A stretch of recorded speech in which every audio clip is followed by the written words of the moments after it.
如何让普通的煮鸡蛋变美味？这对情侣采用的是经典的日式诀窍：轻声挽留，请你变美味吧，请让自己变得更美味吧。26岁的赖子和24岁的阿寻作为情侣，在从亲戚那儿租来的便宜房子里，已经一起住了2年。他们唯一的共休日是周日，这一天，两人最快乐的事就是一起烹饪美食，接着慢慢享受美味，和心爱的人一同度过简单却奢华的家庭时光，为下周工作储备能量。但今天的星期天有点不一样，因为今天是两人第一次尝试熏制食物。阿寻昨晚已经把鸡蛋煮好，放在汤里冷藏了1晚，在那之前他还对鸡蛋念了个咒，希望它们更加美味，只是因为汤不够多。第二天早上一看，只有鸡蛋的一半染上了颜色，水分多了不适合做烟熏鸡蛋。于是赖子立刻把它们从汤汁中捞出，用厨房纸将表面水分擦干，然后放在晾网上风干一会。阿寻出去查看了今天的天气，全天无雨，最高气温17度，简直是熏制的最好天气。两人准备了适合烟熏的樱花片和石锅，这种樱花片适合多种食材，非常适合初学者。先在石锅内铺一层锡纸，再撒上樱花片。赖子平时管理一家咖啡店，所以他对烹饪还挺有自信。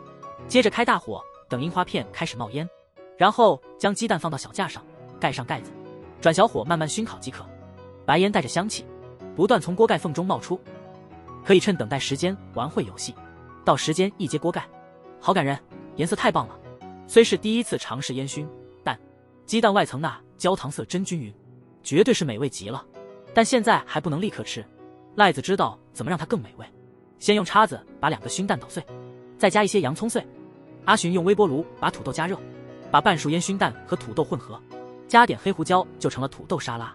剩下的蛋加洋葱碎、醋和蛋黄酱，搅拌均匀，做成塔塔酱，搭配照烧鸡肉，鸡肉煎至表皮金黄，浇上赖子特制酱汁，大火快煮至收汁。剩下2个烟熏鸡蛋直接切半享用，这样最能体会那纯正的烟熏风味。稍加装饰，再添些蔬果，简洁又美味的周末午餐就完成了。烟熏鸡蛋恰好5分熟，美味的毫无争议。烟熏的香气与高汤的风味完美融合，嚼越久越香。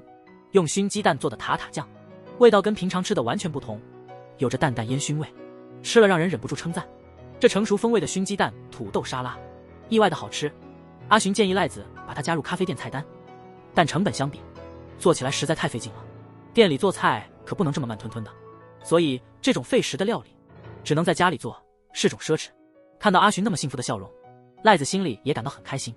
除了烟熏鸡蛋，赖子还准备了一盘小吃，包含了蟹棒、坚果、萨拉米和奶酪，这些都是常吃的食品。为了配合这些小食，大学时候在酒吧打过工的阿寻，决定调制2杯鸡尾酒。这是同居2年来，赖子首次发现阿寻有这技能。在这个既不用开暖气也不用开冷气的季节，家家户户都敞开了窗户，特别是在休息的日子，站在阳台上，能听到邻家的笑声和欢谈。阿寻端来2杯威士忌姜酒，用姜汁和威士忌调制而成，按2:1的比例配置，真好喝。熏制过的蟹肉棒，味道完全变了。萨拉米本身熏过，2次熏制后更加香浓，更浓郁了。坚果也更美味了。阿寻现在只喜欢熏过的食物，赖子说早该多熏点坚果，留着慢慢享用。阿寻建议还是在阳台继续熏吧，把一大袋坚果都倒进篮子里，这样熏起来更过瘾。等待时，他们边看夕阳边喝冷酒，享受着凉爽的晚风，闻着隔壁咖喱饭的香味，四周孩子们的笑声不断飘来。这就是周日特有的幸福和快乐。真希望周日能延长些时光啊！自己做一块油花满满的培根要多久？男生为了给女友做出最棒的培根，竟花了整整7天时间。等到揭开锅盖的瞬间，培根的香气和油光让人无法抗拒。26岁的赖子和24岁的阿寻已同居2年，两人工作都挺忙，周末是他们唯一的共同休息时间，因此他们每周都会利用这一天做喜欢的事，玩游戏、做美食，在家闲聊，一起享受美好时光。他们最近找到了新乐趣，就是自制烟熏美食。自从成功制作烟熏鸡蛋后，两人便不断翻书提升技能，练习更高难度的熏制技巧。不像上次用的新手樱花片，这次他们选了含樱木和苹果，还有栗木和山核桃的烟熏片，还撒了点粗糖。加了粗糖后，鸡蛋颜色比之前更深了些，还带点淡淡的甜味。熏制的乐趣真是妙不可言。他俩很快就打算尝试更多种类的食材。这一天，阿寻买了猪脚肉和做咖喱的材料，两人不免好奇咖喱能不能熏呢？通常来讲，熏制咖喱块应该挺美味的，但咖喱块一加热就融了。他们没有冷熏设备，所以采用温熏法制作熏肉末咖喱。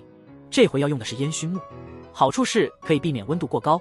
把小块放在锅里的锡纸上，接着用喷枪快烤30秒，然后放入猪脚肉，等20分钟。这段时间，阿寻负责做米饭，赖子负责准备配菜。洋葱和胡萝卜切碎，放锅里炒软。定时器的铃响了，熏好的猪肉米也好了。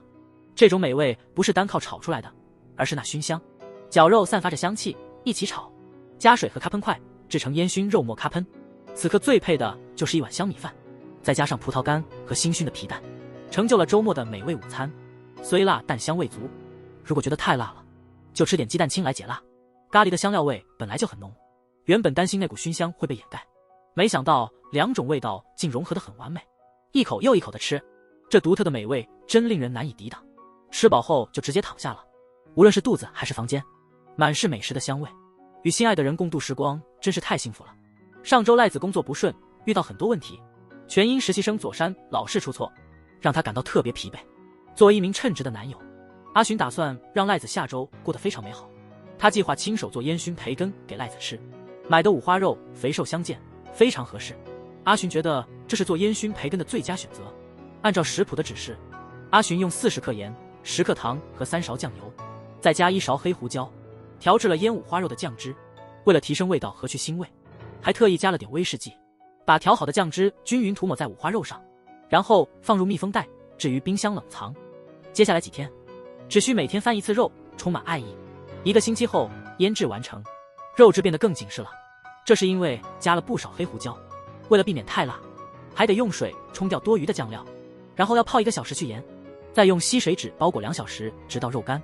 煎过的五花肉接下来要烟熏，当温度上升，油跟肉的接触面就会不停冒小泡和发出嘶嘶声，真是让人忍不住想立刻尝一口。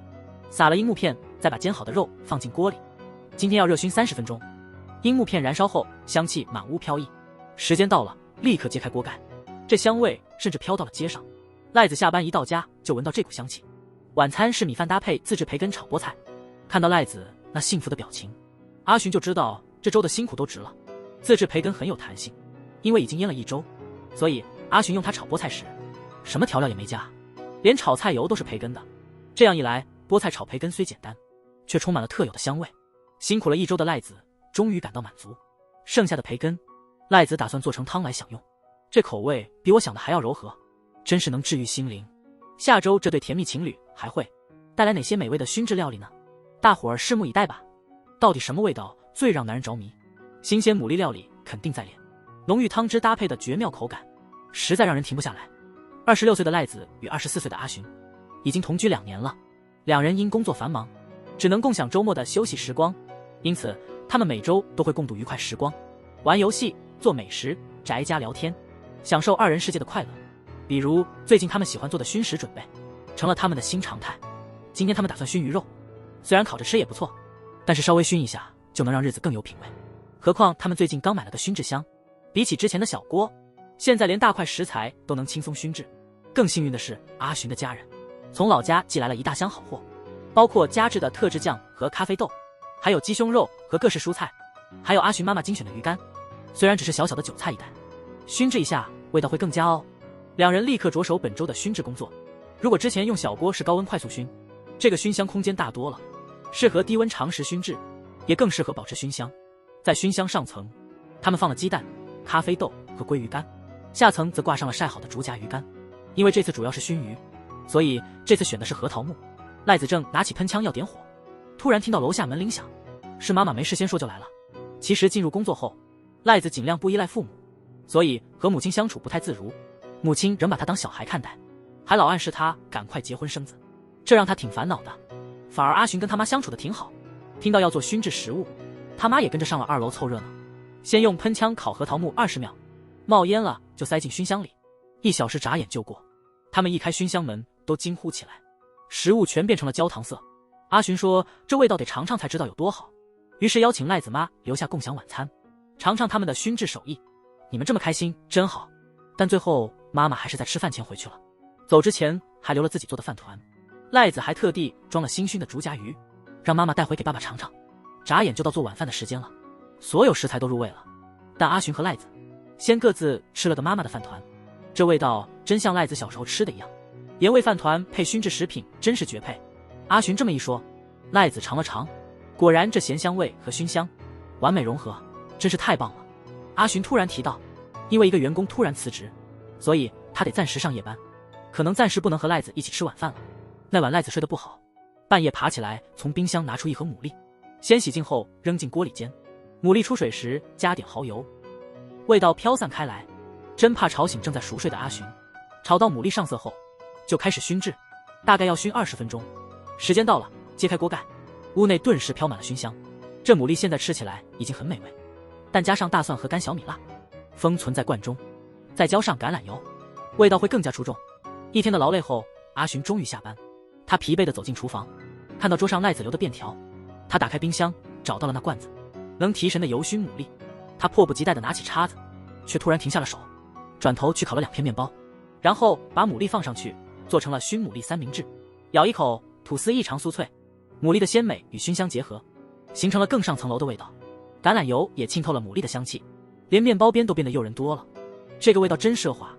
从今晚起，享受熏制牡蛎的乐趣，把阿寻值夜班的疲惫全都扫光了。他每天最盼的就是打开冰箱看那满满的牡蛎罐。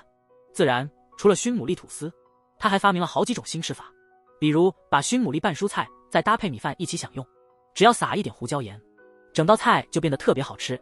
阿寻被这香味逗笑成表情包，或是做成一大盘烟熏牡蛎炒饭，这味确实超出阿寻预期。牡蛎本就美味，但橄榄油才是灵魂所在，腌得越久味道越浓，甚至媲美牡蛎成主角。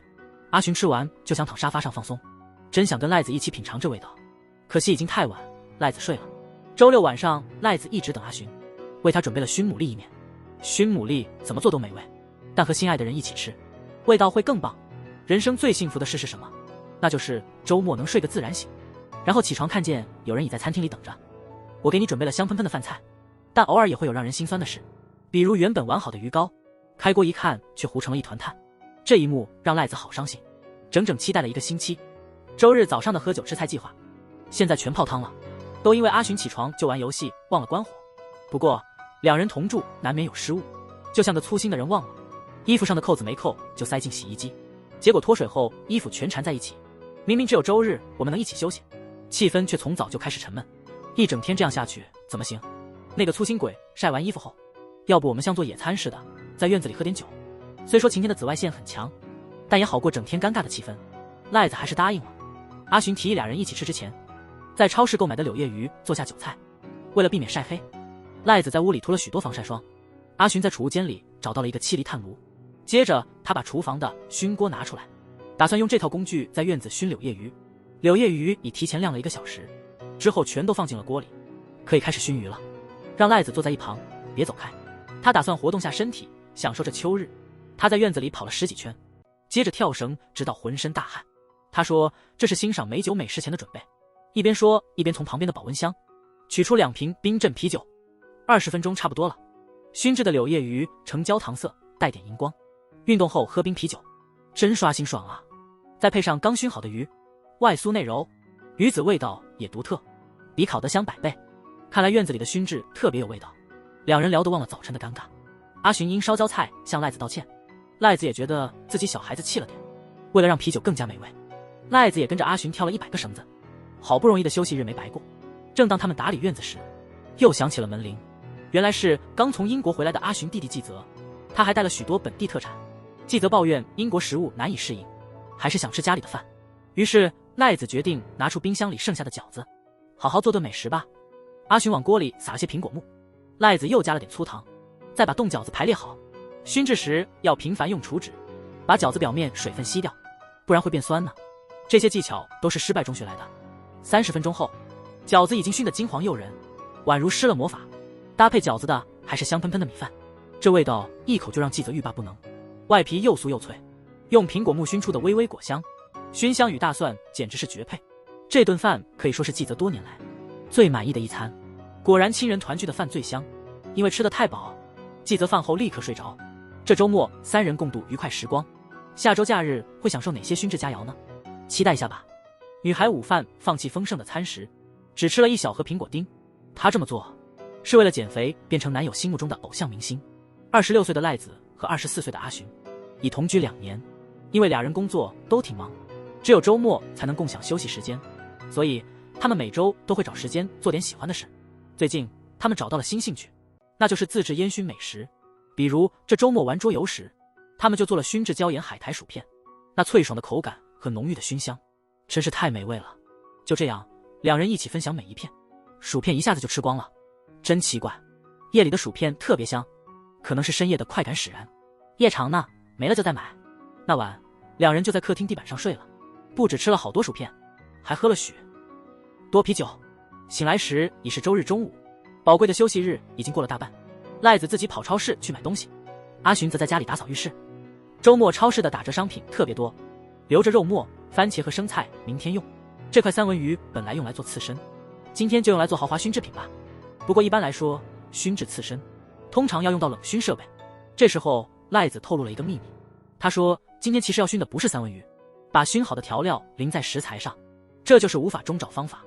往锡纸盒子里加橄榄油，另一个盒子里倒入酱油，整个黑胡椒粒放进网状容器里，然后温熏1小时就行。这段时间可以在阳光客厅跟视频做做瑜伽，挺好的消磨时间的方式。时间到了就把所有调料从锅里拿出来，外表看起来没啥不同，但一闻就能嗅出隐藏的秘密，真的超香。先在碗里加盐、糖和醋，再倒入熏制好的橄榄油，撒上黑胡椒搅拌均匀，然后把三文鱼切片摆好，浇上调好的酱汁，撒些洋葱丝就完成了。熏制酱油搭配生蛋和米饭也很棒，只需把蛋黄放在米饭中间就可以了，然后倒上酱油。这碗鸡蛋酱油饭真的超级美味，尤其是当你戳破鸡蛋，蛋黄流出的那一刻，简直让人馋涎欲滴。粘稠的蛋液裹着米饭，熏酱油完美的提升了风味，这种口感是普通白煮蛋比不了的。再搭配上这闪亮的三文鱼，虽然只有调料被熏过，味道却全是烟熏三文鱼的香，味道跟店里的一样好。赖子第二天一大早起床，用昨天买的材料做了3份汉堡肉，还给他们熏了一遍，然后用面包、生菜、番茄等制作了超丰盛的汉堡。他和阿寻每人享用一个作为周一早餐，剩下的那个他带给店里实习生左山。左山最近中午一直不吃饭，只吃苹果，想要减肥。赖子觉得那样太损健康了，于是做了个又好吃又营养的汉堡给他，既能饱腹又不过多增加热量。饥饿的左山一口气吃得干净，熏制的香气一打开就飘散，迅速肆意开来。牛肉既香又多汁，享用这美味的早餐，左山忍不住失声大哭，因为他已经很久没好好吃过了。这都是因为男友觉得他不如电视上的偶像歌手身材棒，他也想变成男友心目中理想的模样，但这样逐渐会失去自己的真实面貌。与心爱的人相处，本应放松，做最真实的自己，就像赖子和阿寻一样，穿着舒适的家居服，轻松自在在客厅地板上嬉戏，这样的生活才是最幸福的。露营最有乐趣的部分，那一定是在大自然的环境里，能和朋友们共同烤肉吃，这味道和平时在饭店里吃到的烤肉是绝对不一样的。只要冬季周末晴朗且不下雪，那么出门活动还挺合适的。这周末赖子和阿寻开车出游，准备和左山还有左山的男友祥太一起去露营。祥太显得很虚弱，就像没睡好似的，但实际上是因为阿寻开车技术不行，把他晕车晕得厉害。到了露营地的小棚子，4个人都累得喘不过气来，幸好那些大型器材的商家都提前准备好了，省得他们还得扛着走那么远的山路。搭帐篷的任务就交给阿寻和祥太，烤肉的工作就交给在咖啡店工作的赖子和左山了。阿寻特地带来了家里的熏香，还向左山和祥太讲解了如何熏制。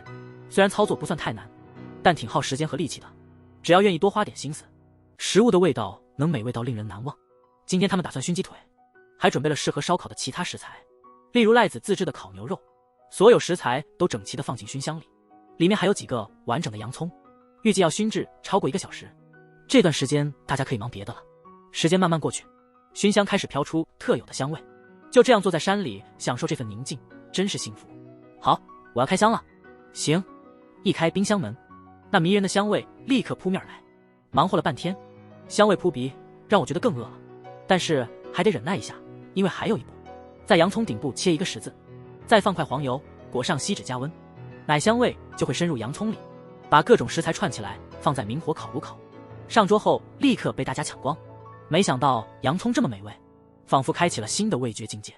边喝啤酒边吃烤串，简直绝了。还有拿着串儿直接大口吃的感觉，真像漫画里的场景。吃完饭，大家靠在椅子上看风景。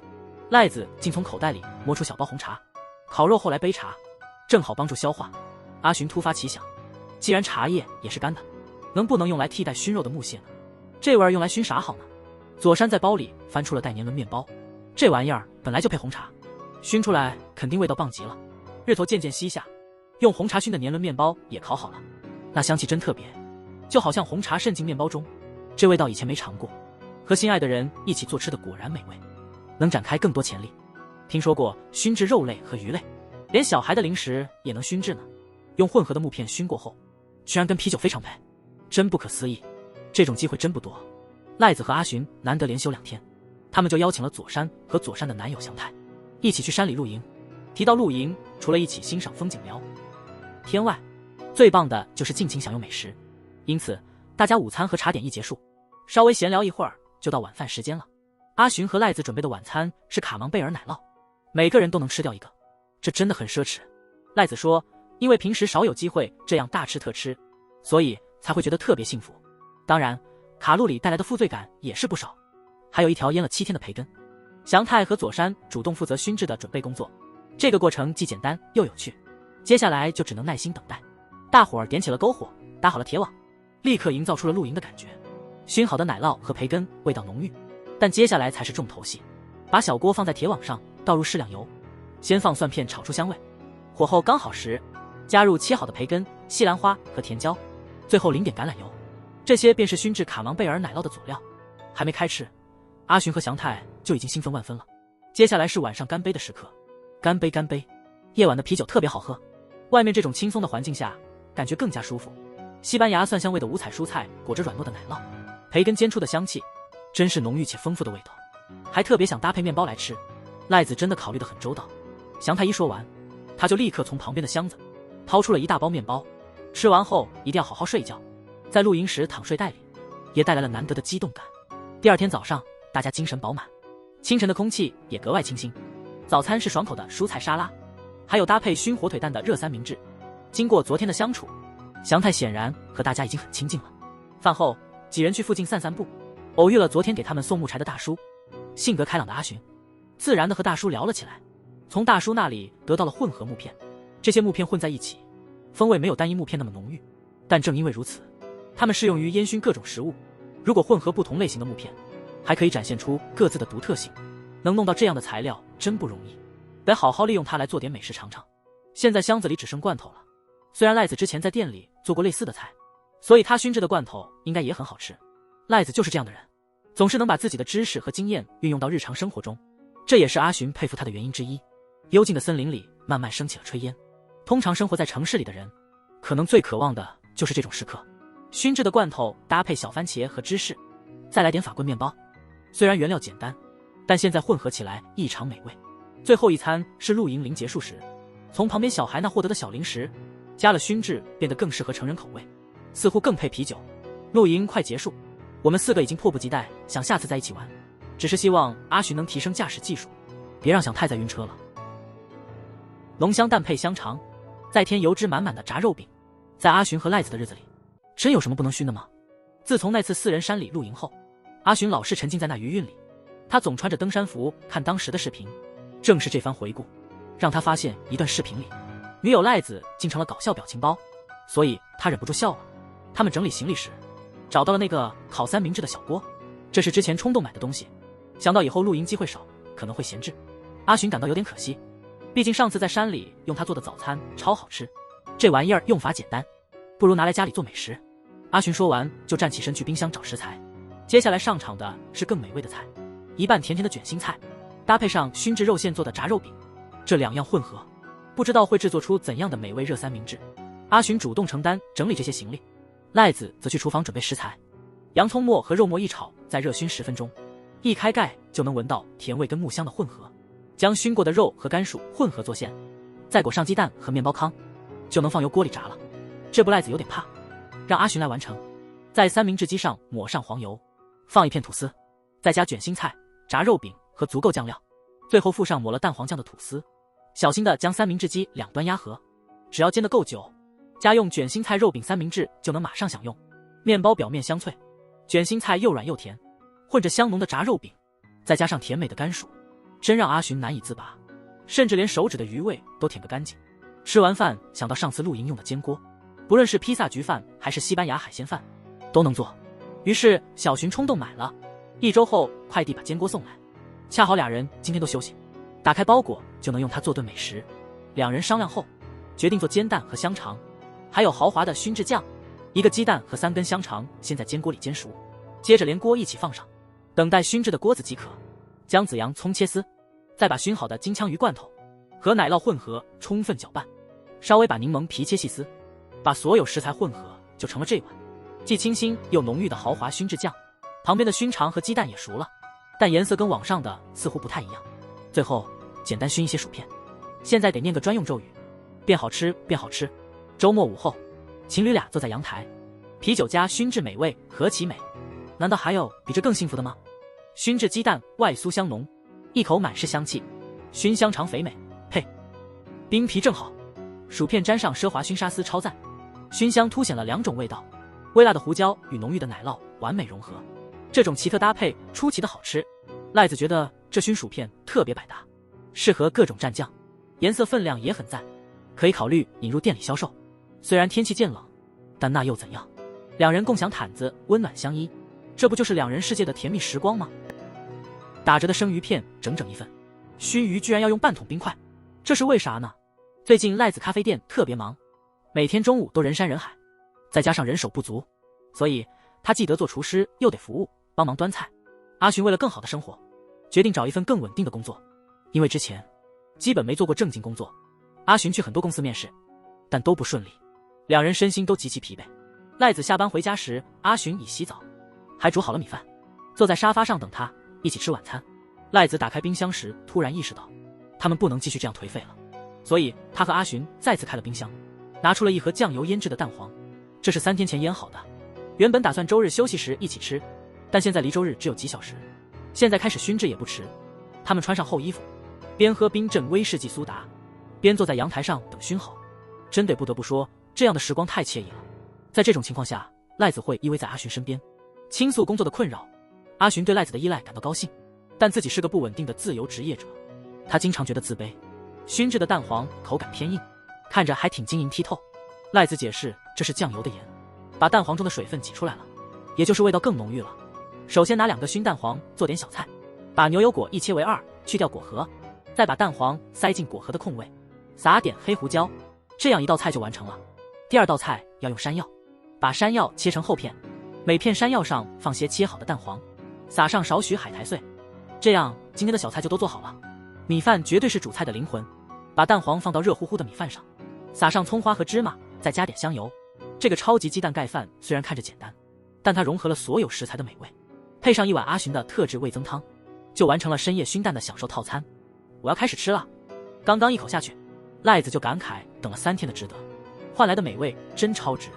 浓厚的鸡蛋味，海苔和山药间那清脆感，海鲜和熏香完美融合，牛油果配上熏蛋黄，在口中黏糊的融合，味道浓郁极了。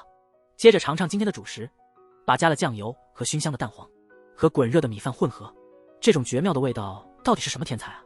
浓过生鸡蛋多了，味道和口感俱佳，美味的让人停不了筷。美食治愈心情，仿佛所有不顺都烟消云散。一天将进食与爱人共享美味，岂不是一大幸事？接下来的日子，阿寻每天清早就开始穿西装了，然后他去了好几家公司面试，但没有一家通知他参加2面。中午他到了赖子工作的咖啡馆，在门口静静观察赖子工作了好一会儿。他想要变得更强，为赖子提供更好的生活。午休时，赖子打电话来，提议周末做些美味的熏制食品，但阿寻说想暂停熏制一阵子。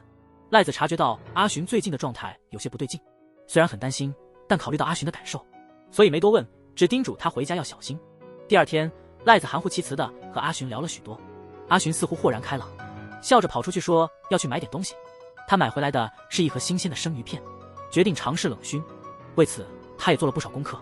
冷熏就是在熏炉里，温度保持在20度以下，开始进行熏制。阿寻让赖子准备了许多冰块，接着点燃了熏制用的木块。大概过了1个小时，两人满怀期待地打开了盖子，色泽没有之前那么深，散发出温和的香气，应该是成功了。然后把生鱼片放到做好的米饭上，撒上紫苏叶碎、小葱和明核，周日的熏制午餐就做好了。生鱼片自带香味，再撒点葱花，吃起来根本感觉不出是超市的剩货，简直是低价食品的华丽转身，很符合成年人的口味。其实阿寻找工作是为了能持续这种和赖子悠闲吃饭的日子，如果工作让他心情不好，就享受不了这样的生活了，这完全是把重点放错了。所以只要能享受生活，就好好享受吧，放轻松，好消息自然来。阿寻最后还是等到了二面的通知。做事不仅仅是为了结果，享受过程也很关键，就像等烟熏美食出炉一样，这样坚持下去，人生会越来越美好。洋葱剁成小丁，把西芹胡萝卜等食材都准备好。冬夜晚上，男子就那样做了一锅佳肴，等着年长的女友回家用餐。26岁的赖子和24岁的阿寻已经同居2年了，他们通过亲戚以低价租了这座2层的独栋房，享受着幸福的2人世界。最近他们找到了一种新乐趣，就是在家熏制食物。到目前为止，他们已经熏了不少美食，比如鸡蛋、咖喱和三文鱼等。今天赖子在咖啡馆忙了一整天，一回家就闻到了一阵香气，原来是阿寻熏的香肠。这种山核桃木的熏香味真是特别，把熏好的香肠加进蔬菜汤，就变成了一碗用料十足的浓汤。香肠皮儿脆脆的，用叉子一戳就觉得特别有弹性，汤因加了西红柿变得酸甜可口，下班就能喝上这样一碗，全身都暖洋洋的，真是太幸福了。周末虽然晴朗，但温度也像今天这般寒冷。赖子打算周日一早起床，直奔超市购物后返家，两个人待在家里做些美味佳肴。周日超市主要是打工人的天下，他们忙碌中仅在休息日才能补充冰箱食材。赖子和阿寻选购了打折的芦笋、猪肉和鲜奶油，他们打算做的是黄油柚子醋猪肉芦笋炒菜，就是把黄油与柚子醋混一块，浓郁口感和清新酸味融为一体，这味道真是太棒了。鲜奶油是在熏制时加入的，至于怎么烹饪呢？赖子留了个悬念，到家就开始搞厨房。先把芦笋洗净切好，猪肉里加点酒和黑胡椒消腥，把鲜奶油倒进容器，为防止温度过高，熏制锅里要加点冰块，点燃熏木，见烟起就可开始熏了。熏大概要1小时，那段时间没什么事可做，就这么静静看着时钟，等待时间慢慢过去，感觉还挺放松的。赖子发现最近阿寻总是在看手机，问他在看什么，他却不愿透露。其实阿寻一直在关注一家游戏公司的招聘信息，自从专科毕业那年起，阿寻就是过去这家公司面试。那时候他努力表达自己的想法和感受，非常希望能加入这家公司一起制作游戏，但遗憾的没有选上。几年后，这家公司又一次发布了招聘信息。其实阿寻很想参加，但担心自己经验不够可能会被刷掉，因此他没敢去应聘，也没敢告诉赖子。不知不觉1个小时过去了，之后把熏好的奶油倒入搅拌机打发，这样做能大大省力。过滤凝固的奶油后，自制熏制黄油就完成了。阿寻用小指尖试了试味道，比超市的黄油清新可口，还带着烟熏的香气。现在可以开始烹饪了。在热锅中放足够的黄油，黄油融化后加入猪肉和芦笋翻炒，炒好后淋上柚子醋，一道美味就做好了。黄油的浓郁和柚子醋的清新完美搭配，特别适合拌饭吃，加上熏香，深层味道和酸味的扩散更增风味。直到饭后阿寻才知道，原来这是赖子第一次尝试这道菜，之前并不太有底，但依然自信满满的做了，使得整个烹饪过程更有趣。真是明知山有虎，偏向虎山行。受赖子影响，阿寻终于递交了游戏公司的简历，心里的大石终于落地。日落时分，赖子制作了一锅芝士，用来完美收尾这周日。熏芝士配红酒是绝配。赖子取出早上买的红酒，晚上两人从杂物间取出被炉，恋人俩这样共享温暖。虽然外面刮着冷风，他们的心却紧紧依偎在一起。周末时，男人窝在暖被里打游戏，而女友得早起做饭、洗衣、打扫。这种生活能幸福吗？对于赖床的人来说，冬晨冰冷厨房内飘出热气和饭菜香的一刻，才是最温馨、最幸福的。早晨，赖床的人便开始准备酱油和一大根腌萝，把东西放锅里熏，熏香和冷空气的味道混成一体。肚子渐渐觉得饿了，打2个鸡蛋，倒点刚熏的酱油，打散后做成玉子烧。早餐准备好就表示可以开窗开始新的一天。家里还有个人没醒，自从搬了被炉到客厅，阿寻就像小猫一样，整天蜷在里面不出来，即便是晚上睡觉也藏在被窝里，一觉睡到天明，最终还是被赖子强行拖出来。这男的真挡不住被炉的诱惑。吃完早饭后，阿寻又躲进被炉玩游戏，而赖子忙着洗碗、洗衣和打扫，气得他想去拔被炉的插头。这时手机突然响起，同事左山说要来访，赖子匆忙化妆，只好把清洁工作交给阿寻。佐山今天自己一个人来，还带了好吃的泡芙当礼物。上次露营时，吃了阿寻和赖子做的熏食，佐山和祥太也试着在家熏奶酪，但失败了好几次。于是佐山问他们最近有没有做过什么特别的熏制食物，两人似乎已把熏制融入生活，连早餐的酱油和小菜都是熏的，平常吃的纳豆都是熏制过的，所以没什么特别印象深刻的菜，但每一道熏制菜肴都让他们感动万分。比如那粘稠纳豆与木片香气的混合，或者是高汤鸡蛋卷中熏制酱油悄悄弥漫的迷人香味。佐山建议尝试新的熏制美食，比如他带来的特制奶油泡芙，这泡芙中的奶油与众不同，挺新奇的一个挑战，真得等到揭盖那一刻才能知道会有什么效果。他们把3个泡芙一起放进去了，先用苹果木熏15分钟试试。普通的食材阿寻和赖子几乎都熏过了，这种未知的悬念真的好久没感受过了。15分钟到了，泡芙外观没啥改变，奶油未融，泡芙也未塌，但隐隐飘来香气，不尝试难以想象味道。佐山第一口便瞪大眼睛，这味道真是太惊喜，外层酥脆带点烟熏味，一咬香气满口扩散，卡士达酱浓郁味道更显突出了。第二天一大早，赖子设了个闹钟，早早起床。今天阿寻休息，做完午饭后他还得去上班。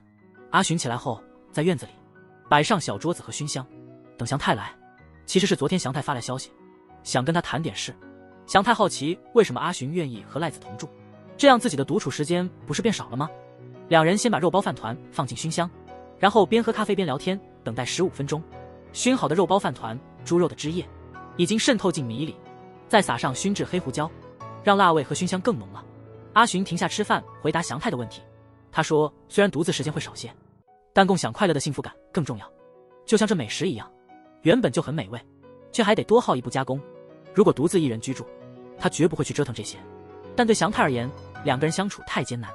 他不讨厌吃泡面或便宜盒饭，偶尔也想自己待着，在房间里打游戏。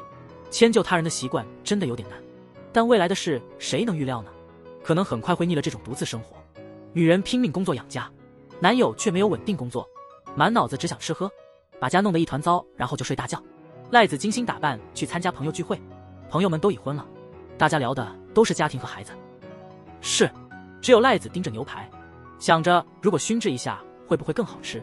阿寻一个人在家真是自在，既打游戏又大吃零食，舒舒服服窝在被窝里，想干啥就干啥。一看时间已经是下午2点多，他饿得肚子都咕咕叫。本来想煮点泡面，但突然觉得这样太随便了，这么做似乎就否认了以前一直严谨的生活方式。于是阿寻在锅里垫了熏木片，准备做饭，然后把速食面饼放进锅里熏一熏，只需熏上15分钟，便利店的速食面就显得高大上了。面饼整个被染成均匀的焦糖色，倒入热水泡3分钟。这时候阿寻环视家中每个角落，感觉自己好久没成长了。现在能住在这么大干净的房子，老实说都是多亏了和赖子在一起。要是没有赖子，他大概还住那破旧出租屋，每餐就泡面将就。而赖子仍然在和朋友聊天，朋友们的老公都在知名企业工作。每当提到阿寻职业，赖子总是讲不出口。